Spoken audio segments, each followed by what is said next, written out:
Hello, happy love month, February. Nice to see you. Okay, it is so cold in Toronto. I'm like in a perma-freeze, hence the vest. But I wanted to chat with you and share a little story with you today. In honor of Love Month, I actually, it is so easy for us to get down on ourselves if we're single or we're not in relationships. But I wanted to chat a little bit with you about self-love. The past couple of weeks, I have had so many photo shoots for charity events and volunteering that I feel like a legitimate model.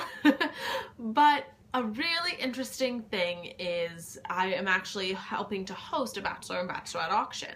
And all of the bachelors and bachelorettes needed to get photos done for the website.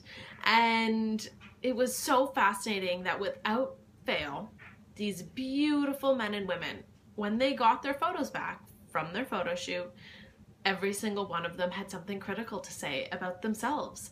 They, were saying, did I look fat? Or, oh, my legs look big, or I just look weird, or my hair looks funny.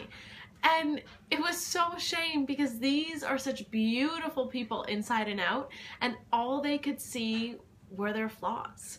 And so it really got me thinking about our internal dialogue and the things that we say to ourselves. We wouldn't let a stranger talk to us how we talk to ourselves, yet somehow we accept it. And so it really made me step back and look at, internal dialogue and self-love and what we do for ourselves. Because at the end of the day, it needs to be okay for us to be just us and for us to have eternal self-love for ourselves. And we talk so much about self-confidence, and really I think it boils down to self-love and acceptance.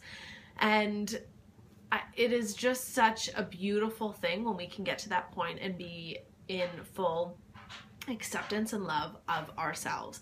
And so it really got me thinking about, what do I do for myself? And how do I think about myself? And so I challenge you, first off, right now, I want you to say something good about yourself. Give yourself a compliment.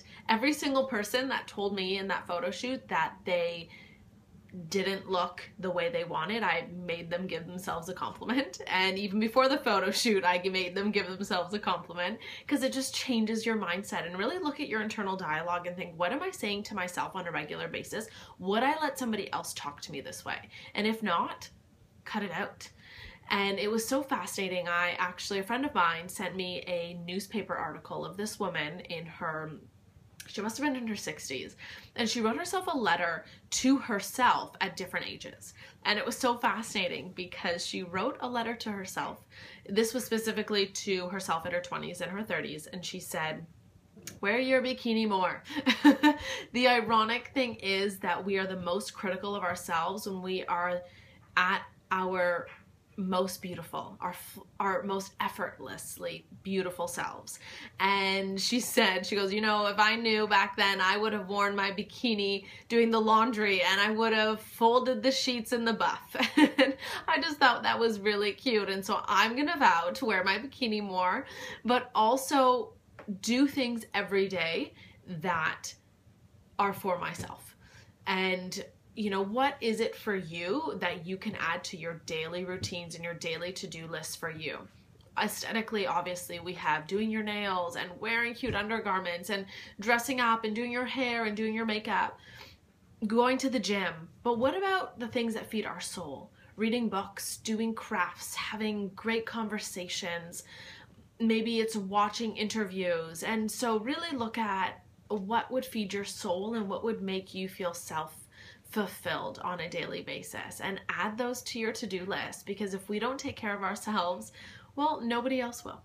And so in honor of Love Month, I want to send you extra love, and I hope that you send extra love to yourself, because you are so important and you deserve it.